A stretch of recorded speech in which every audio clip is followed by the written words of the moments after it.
Hello, I'm Dominic Hobson, co-founder of Future of Finance. My guests today are Anthony Moro, Chief Executive Officer, and Ira Miller, Vice President Engineering at Provenance Blockchain, a public layer one blockchain for turning real-world assets into digital assets through collaboration between issuers, investors, and developers.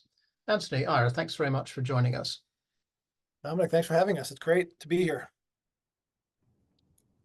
Let's begin with a look at the origins and history of the Provenance blockchains. They're often tied together with those of Figure Technologies, and particularly with Figure's CEO, Mike Cagney. Can you clarify for us what the relationship was, what the relationship now is? And I'm talking here not in terms of activities, but in terms of Provenance's timeline, its ownership, its development, its management, and of course, above all, its intellectual property, its IP. Sure. So I think a combination of myself and Ira will take that question because it's pretty in-depth, depending on how deep we go. But the blockchain was founded by Mike Cagney and Juno, who were co-founders at SoFi, the large neobank here in the US that scaled quite large over the past several years. They left in 2018 with the thesis that blockchain was going to revolutionize global financial services. The story goes, they went around to all of their banking partners and said, hey, let's do lots of interesting things on blockchain. And all the banks said, hey, great, Mike, we like you, we'll back you, but we're not going to be the first customer. So with that thesis in mind, Mike and June and the team built a blockchain, and Ira was the leading engineer, so he can certainly talk more in depth about the technology side of it. But they built a blockchain, and then they wound up building a business, or a couple now of businesses on the blockchain that really show the power of blockchain technology. And it's not blockchain for blockchain's sake, but it's blockchain to create efficiencies in financial markets. So the first large use case, and really the only asset class in all of global blockchain that has scaled in a public layer one context, is the business that Figure has built, Figure Technology Solutions, now previously called Figure Lending, home equity line of credit, or second mortgages, if you will. Last year, 6% of all the Helocs in the US were created on Provenance blockchain by Figure and many of their partners. So it's a B to B to C business. Movement Mortgage, Guaranteed Rate, Home Point are all clients of the Figure tech stack that use the Provenance blockchain to create mortgages for their customers. And in the process of creating these mortgages and home equity lines of credit, they save about 150 basis points off the process of issuing the mortgage and then warehousing the mortgage and securitizing the mortgage. And what that allows them to do is certainly for the process to be more profitable for the operators, but very importantly, it allows them to lower rates for borrowers, because technology, if done right, is inherently deflationary. And with deflationary technology, you can put money back in the pockets of those users of the technology. So watch for more asset classes to come, but I like to say the revolution is coming asset class by asset class. You won't just wake up one day and $700 trillion of the world's assets will have been put on blockchain. It's going to happen asset class by asset class, because each asset class has its own individual needs of the chain and of the technology. And Ira has perfectly positioned us from the beginning. He's been with Figure Technologies, and now he's with Provenance Blockchain, and he can take it from here. Thanks, Anthony. I think on the technical side, I'd like to expand a couple of points. Unlike a lot of the blockchains out there, the Provenance blockchain is started with a business case focus. And what I mean by that is that a lot of blockchains focus on maybe building the technology and doing an ICO, raising a bunch of money, and then deciding how they're going to use it.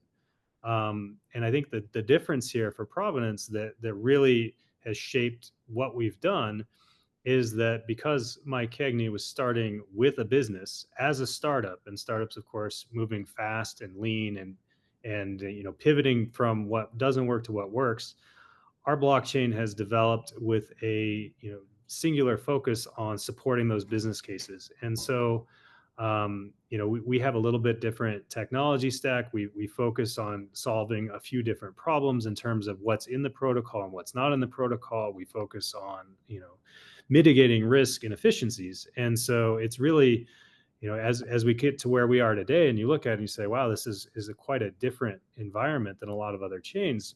It's because of where we've come from and how we've gotten here, and focusing on those business use cases. Talking of business use cases, Anthony, you've already brought up the the first use case, that the home equity lines of credit, the Helocs, what our European listeners would probably call equity release, what you've called second mortgages. And you've explained that this has already devoured 6% of the Heloc market. I saw a figure of, I think, $15 billion have been issued onto the blockchain by Figure and other lenders. Now, you've touched on the benefits for the issuers. There's 150 basis points that they save. I assume that there's an upside for the consumers as well. Is this, do they get decisions faster? Do they get access to the money faster? And is there a loser in this process, or is it a win-win-win? Love the question. So borrowers absolutely win. As I mentioned, technology is disinflationary, so it lowers the costs to access a home equity line of credit, or really any private credit in this construct. So that 150 basis points, not all of it is taken by the originators. A lot of it is given back to the borrowers. So that's inherently a good thing. But also with the technology, because you're using a shared ledger and you're eliminating the need to audit the loan package each step of the way, because, the originator doesn't hold the loan for the entire duration of the loan. Of course it's sold, and it's often sold twice, 2 or 3 times, often into a warehouse and then into a securitization type security down the road. And what blockchain allows you to do is create immutable proof or immutable truth that the loan package has not changed. And Ira's technology is built, what's called an encrypted object store that takes all the offline documents like the liens or the property condition report or the video notary session, and allows you to keep that personally identifiable information offline in an encrypted storage space, but very importantly, be able to link those offline storage files to it's an NFT that is actually created for each loan. So it's part of the loan package, and that loan package then can move down the line and be sold and bought by others. But the beauty of it is you don't need to re-audit it, because cryptographically proven that each of those documents has not changed from the first audit. So that process reduces not only expense, but also significantly saves an amount of time. So in the figure and guaranteed rate and movement and home point Heloc examples, you can get a decision in 5 minutes and you can get funded in 5 days. Now go to your bank and try the same process, and you might get a decision in 30 days and you might get funded in 90 days. That also holds through to the secondary sales and the asset-backed securities. Things that used to take 3 months are now taking 3 days. That time savings, particularly in an area of high interest rates, is material. And so it's money and time. So that's the first asset class that's being really disrupted. I think it's going to be well north of 10% of all HELOCs this year. So this is private credit, and private credit's a great asset class because it doesn't have a well-oiled construct like the public equity market today. Although that can be made more efficient as well. So, what we're doing is we're making it more efficient from a technology perspective. And, those who lose, and there are, anytime you see a winner, you do see a loser. Those who lose are the intermediaries. So, and I don't think a lot of people will feel sorry for the banks and the auditors and the loan servicers of this world, but they're the ones who were being disrupted in the process because, in each, whether it's a credit card transaction or a stock transaction or a mortgage issuance, Wall Street has evolved to have multiple parties involved that exist largely to prevent fraud, to protect investors or borrowers at the end of the day. And all this is good. And all this is an absolute necessity in the Web 2 old school world. But if you could eliminate those intermediaries and replace trust with truth and allow bilateral exchange and transactions among two parties, you don't need the intermediary. So you don't need an escrow agent. You don't need a trustee. You don't need a tri-party repo is now bi-party repo. Wall Street is being disrupted by this, and there's trillions of dollars of financial services revenue at stake. And a lot of it goes away with blockchain. It's not like the trillions of dollars are just being transferred over to the blockchain providers or the blockchain companies. A lot of it is being eliminated. And what's left over, there will be some fees for the blockchains to keep obviously the technology moving and the blockchain running, but you're eliminating trillions of dollars of fees. Okay, so that 150 basis points is being split between the lender, the borrower, and indeed the Provenance blockchain. Well, not really. That was really between the lender and the borrower. The Provenance blockchain is just really the operating system that earns very small amounts of blockchain standard fees. But what it allows is so Figure, other companies who are not using the process just can't compete with someone who has so much technology that is so much more efficient. But you do need to be paid. The blockchain gets paid, but de minimis in the scheme of things. You also mentioned that this process you described of collating and organizing that data into this immutable ledger, so it is trustworthy, it is truthful. That obviously makes it easy to sell these things. Are you, when you talk about selling, are you selling these Heloc loans like one by one, or are these being packaged up into securities, being securitized and sold as packages? So again, largely it's a figure question. So what is Figure doing? And I can certainly answer what Figure is doing. So Figure, they will create each individual loan. They will originate it on chain. So you'll be able to go to the Provenance Explorer and you'll be able to see each individual loan and size.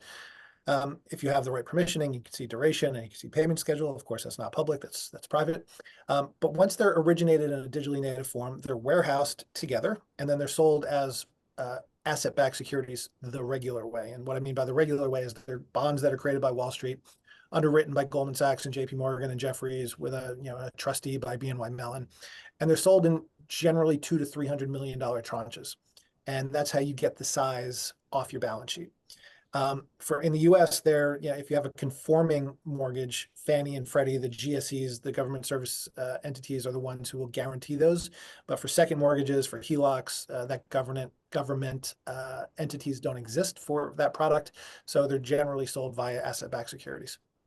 It seems pretty obvious that this methodology is applicable to the mortgage market in general, to the first mortgage market, if you like. And I think I'm right to say that you have got into the mortgage market on the Provenance blockchain as well, and are selling. I saw one transaction you did with Apollo using a stable coin, actually, with an ordinary mortgage, not a second mortgage. So am I right to think that this is a potentially opportunity to kind of revolutionize the economics of the mortgage market in general? Yeah, I think Figure started with the mortgage market or the residential home equity and debt space because it's the biggest market outside of FX and it's one of the biggest markets in the world with trillions of dollars of size. And unlike FX or some of the other more straightforward markets, there's a lot of moving parts. I think there's something like 15 different parties are involved in the creation of a mortgage or a HELOC here in the US. And if you could, again, remove most of that intermediation and bring cost inefficiencies down materially, you can truly revolutionize a multi-trillion-dollar market. And again, doing some societal good, putting money back into the pockets of borrowers. And that's what they're doing. So again, in the US, there's the government service entities, the Fannies and the Freddies of the world who make that market more efficient. What Figure and many of its partners are trying to do is do the same construct for jumbo mortgages, which aren't covered by the GSEs, secondary mortgages, vacation homes, things like that aren't covered by the GSEs. And that's just one aspect of credit. So then you can go into auto loans, you can go into solar loans, you can go back to where Mike started with student loans. Really, any kind of consumer credit is ripe for this kind of disruption. And then from there, you can go into commercial real estate loans. Really, any kind of private credit is one of the first shoes to drop. There's a couple of others, but that is one of the first markets that will be massively disintermediated by blockchain. Okay, it's a wonderfully classic blockchain story of disintermediation in the debt markets. I see you're also getting into the tokenized funds markets as well. You're working with not just with Apollo, who I mentioned a minute ago, but with Neuberger Berman and Hamilton Lane, who of course have cropped up all over the world in this tokenized fund sector. So tell us a bit about that. What types of funds are we talking about? We're talking about alternative funds or 40 Act funds, and which types of asset classes are we talking about? And I ask that question because we've seen quite a lot of activity on the alternative side in other jurisdictions, but maybe you're getting into orthodox equity and debt 40 Act funds as well. Yeah, so we did a good question. We did a project with JP Morgan, Apollo, and Wisdom Tree called Project Guardian, and it explored how tokenization can really revolutionize wealth management. So the press called it the holy grail of wealth management.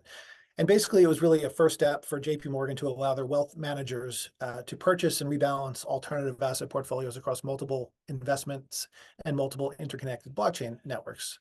And they really showed how to reduce 3,000 operational steps to one automated process, how to reduce portfolio level fees by like 20% as a result of reducing cash drag and through faster and programmatic settlement.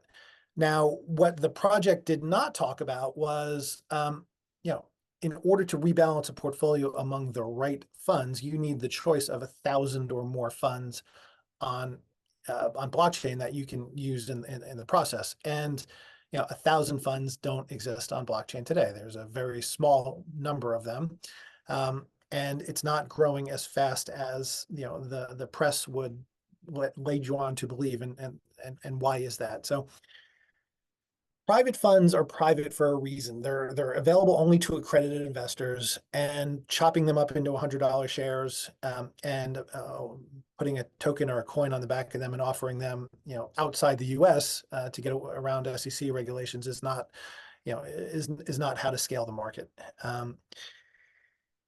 With that, secondary market trading, because again, private rules and accredited investors, and there's something called PTP, publicly traded partnership rules, and tax implications, they're not going to be widely available.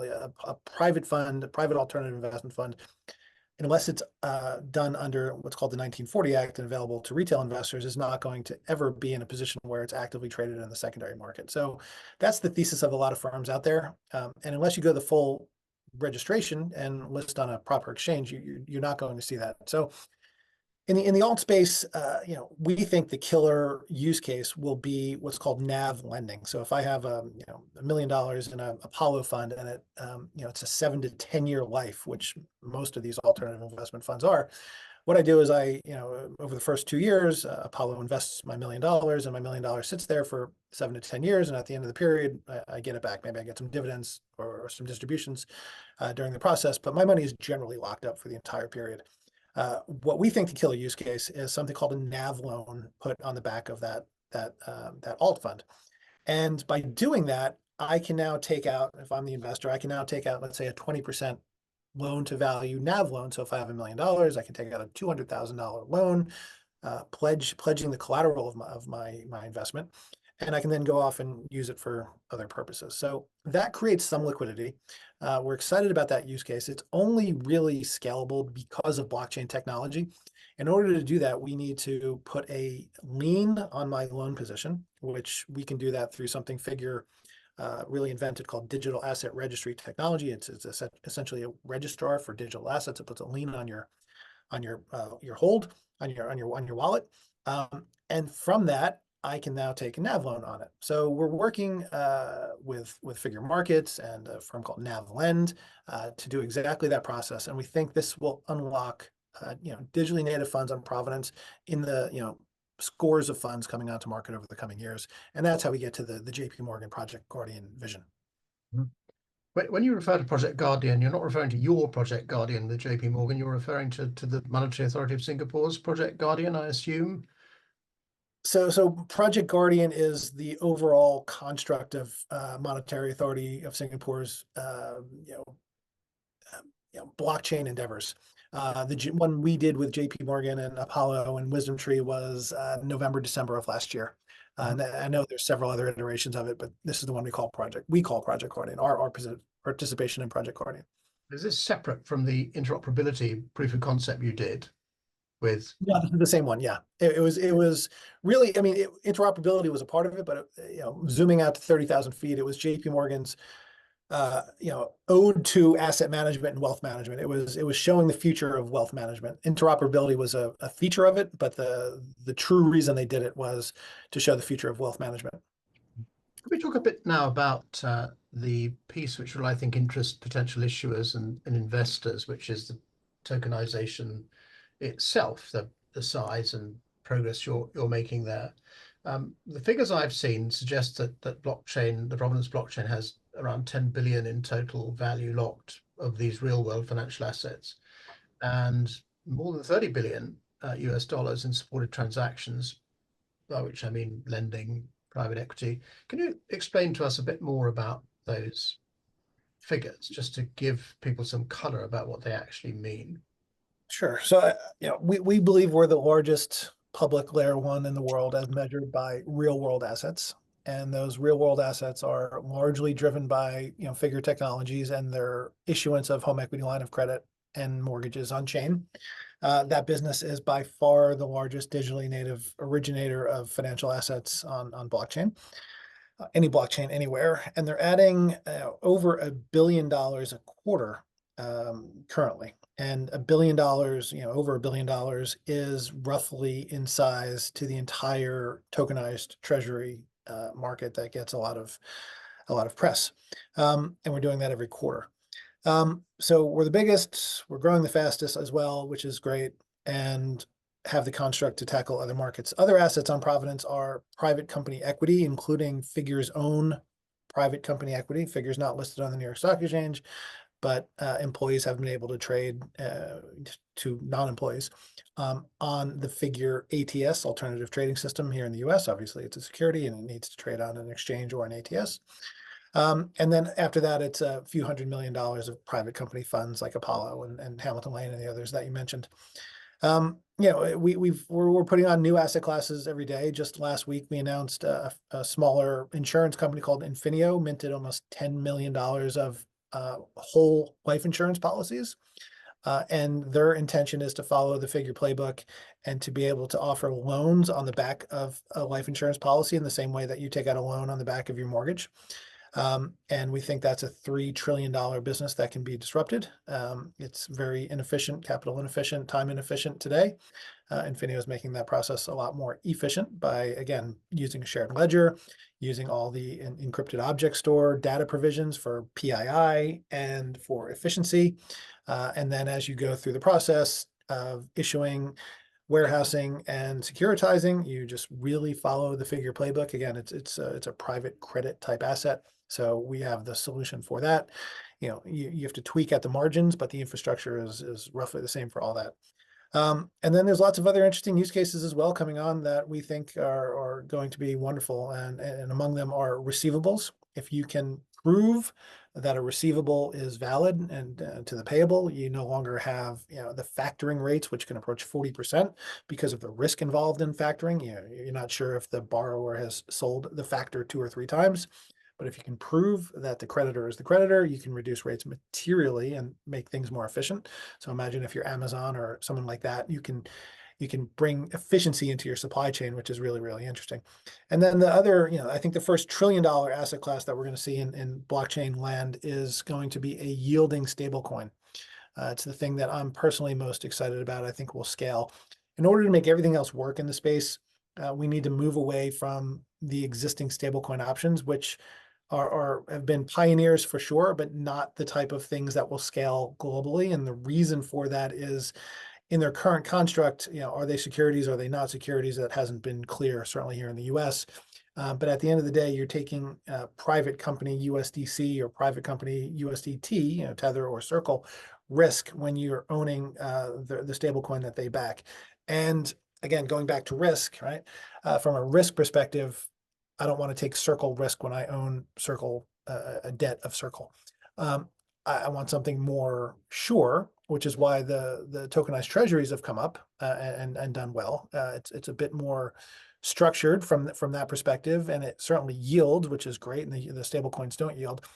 But generally, it's a create and redeem construct. It's generally not tradable peer-to-peer. Generally, I can't use them for settlement. So they have, while they're a big step in the right direction, they're not the solution. I think the solution is imagine a PayPal type Web 2 interface that held a SEC registered yielding stablecoin. So I have a dollar coin that yields 5%. It's backed by the 10Ks and 10Qs that I have to file with the SEC. Full transparency on the money market fund securities that it would own. Proper Wall Street trustees and custodians in the mix. Then you start thinking big picture, again, good for the US dollar in that it can scale globally. And now you start to be a little bit afraid for the banks, because why do you need a checking account and a savings account? And that's just here in the US. Now imagine if you have an emerging market currency in a hyperinflationary environment. Now I can have a US dollar bank account yielding 5%. I'm just going to put all my money in that. So crypto enables massive infrastructural change throughout the global financial services system. I'm not saying it's a bit like AI that needs to be controlled, because I think AI needs to be controlled. Crypto it enables entirely new use cases that we have to be careful with, and the regulators move slower than technology in all cases, as they should.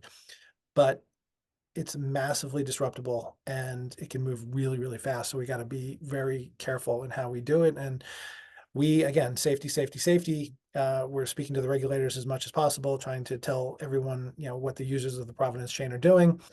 And, being part of the solution, not part of the problem, is always our mantra. Mhm. Well, what you've just referred to is a stablecoin functioning like a money market fund.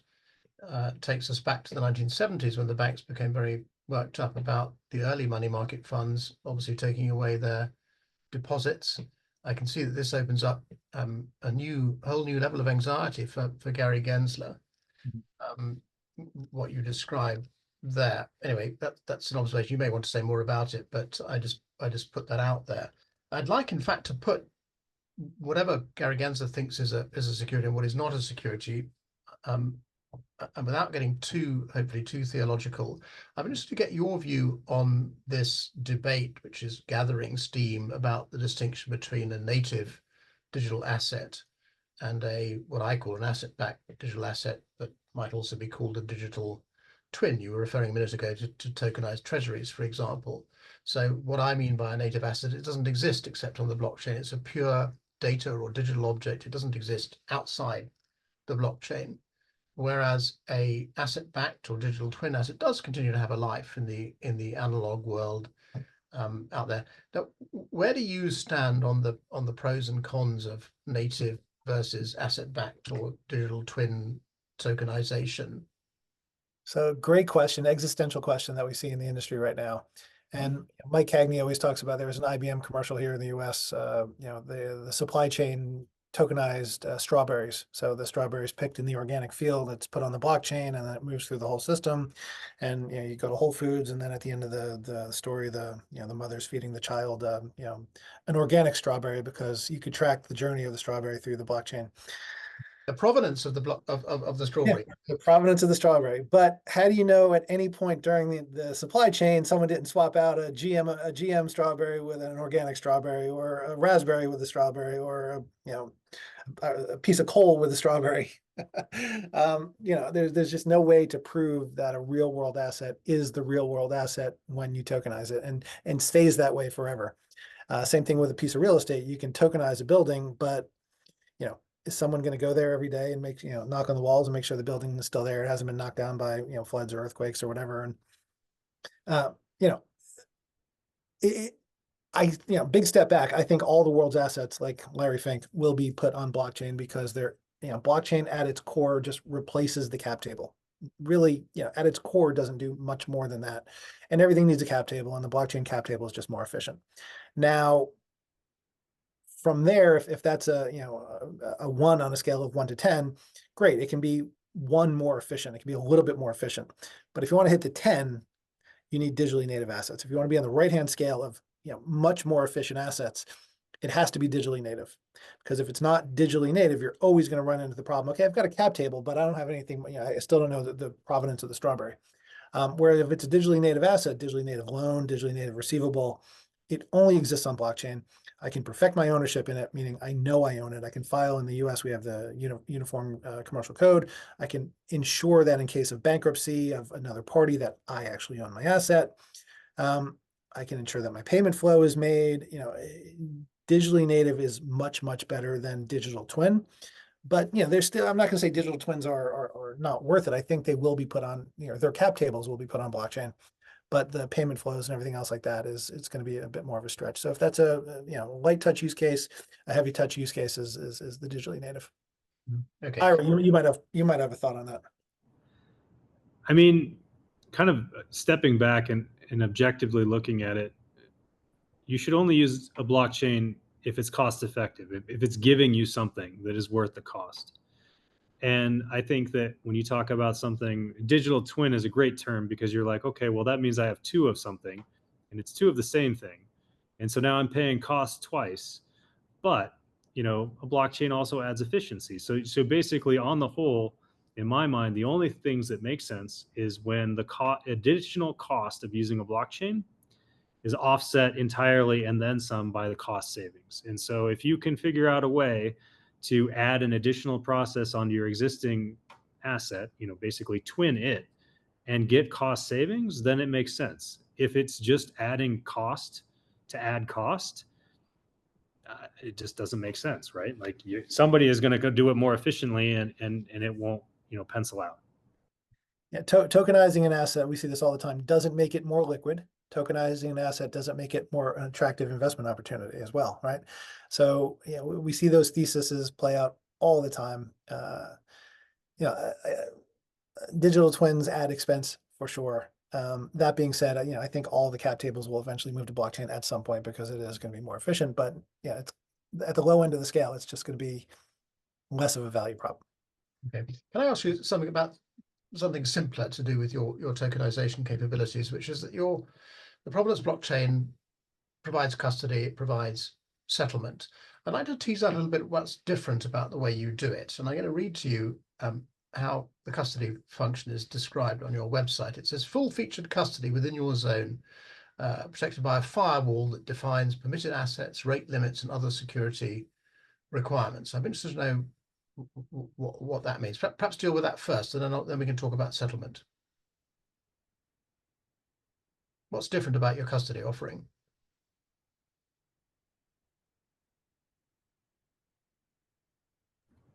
The guy was looking for the webpage. Oh, I'm not looking for the webpage. I was going to see, do you want to take it first crack at it, Anthony, and I'll follow up? That's for you, man. I would say what's different about our custody then would be just our focus on how we avoid the use of some of these third-party participants in settlement, right? I think, in the custody aspect, we've got we were starting with the settlement where we don't use a smart contract, which is a third party, continuing through some of the capabilities that we see with our what we call a group account, where you can actually have as an entity, you can have an address where you choose like maybe another custodian, or you choose to manage your keys or offline keys, those kinds of things. I think those pieces are really unique in terms of how those assets are controlled. Okay, this is my final question for you both, but it's in some ways the one which I find most interesting, and it's about the character of the Provenance blockchain. As I mentioned earlier, I got excited when I first read about what you were doing because of this word public. And from what you've said this afternoon, I understand that Provenance is this public open source software general purpose blockchain. Any old developer can come along. I assume there's some constraints on that, having said any old, but any developer can come along and they can build apps to service issuers, service investors, create things which none of us would think up on our own. And another layer of what's public is that I don't know, 2 or 3 years ago, institutional money, it was said, would never come to the blockchain unless it was private, unless it was permissioned, and that was the sort of default model. We now see quite clearly that institutional money is getting more and more comfortable with so-called public blockchains, simply because they've woken up to the idea that actually, like the internet is public but private at the same time, these public and private are not actually binary alternatives. You can go to anybody's website, but you don't get access to everything within that website. So there is that. And we also see, I suppose, what I might call public initiatives starting to develop. And I'm thinking here of particularly of the Regulated Liability Network. I'm thinking here of the idea put forward by the Bank for International Settlements of a common platform, a single programmable platform, they call it. We've seen the IMF talk about an XC platform. And you see even private initiatives like the Canton networks. There is a kind of movement here in favor of public, but with corners of it which will be private. And I've understood your model correctly. Those zones you talk about are actually the private corners. They can be as private as a user wants to be. But my big question is this: how would you characterize the Provenance blockchain on that spectrum of open, public versus private, permissioned? And I suppose do you see yourselves as a private infrastructure that is going one day to be part of that oligopoly that Anthony mentioned, which is openly accessible by all sorts of creative entrepreneurs to build services which we can't even dream of at this point? Where do you fit on that spectrum? I would just say we built this blockchain for the current and future environment of regulated financial services firms. So I mentioned the Project Guardian with JP Morgan. That was done in a private and permissioned zone using exactly the same protocol as mainnet, but JP Morgan controlled all aspects of tokenomics and their validator set and governance and permissioning. And the beauty of what they built is it's completely interoperable with mainnet at a point in time of their choosing. So if you go out and you spend a whole bunch of money building a bunch of dApps and ensuring that the network is perfect for your need, if you're in a completely private and permissioned network owned by, one of the big private permissioned DLTs, generally you're paying them a lot of money to build it for you. And then when you decide in the future to move to a public mainnet, you really have to stop what you're doing and rebuild in the public protocol. Our construct is you can build all that in the private and permission zone, and then when it's time to move over to public mainnet, you can use the IBC transfer and move the entire project over into public mainnet. So you future-proof your builds on Provenance, and Ira designed it exactly in this way. And I think only in Cosmos is it possible to build in exactly this way, and maybe Avalanche as well. I'm not 100% sure. But it's a massive selling point for regulated financial firms whose regulators require them today to build in a public and permission zone. So we do some work with the USDF Consortium, which is a group of community banks doing tokenized deposits. And in the US, the banking regulators must pre-approve any interaction that a bank has with blockchain. It's the only technology that they have to pre-approve any bank using, which is a bit strange, but it's the world we live in. And again, technology moves a lot faster than regulation. I know the banks are trying to push back on that as much as possible and saying if we just want to operate in a sandbox, we shouldn't have to come to you and ask for permission ahead of that. If it doesn't touch our internal systems, we shouldn't have to come to you. And we just want to do some experimentation because they know things like a yielding stablecoin are coming. And if the yielding stablecoin comes before the regulated liability network comes up, tokenized deposits come up, strange things could happen. So Ira and the team built the private networks to perform this function. I firmly believe the future is public, but the present, because of regulatory concerns, is a mix. Well, I think we should probably leave it there, though I would happily continue this conversation for many hours more. It's been absolutely fascinating. But thank you, Anthony Moro, Ira Miller from the Provenance Blockchain, for taking the time to share all your knowledge and experience with the members of Future Finance. Thank you very much. Thanks for having us. Thank you.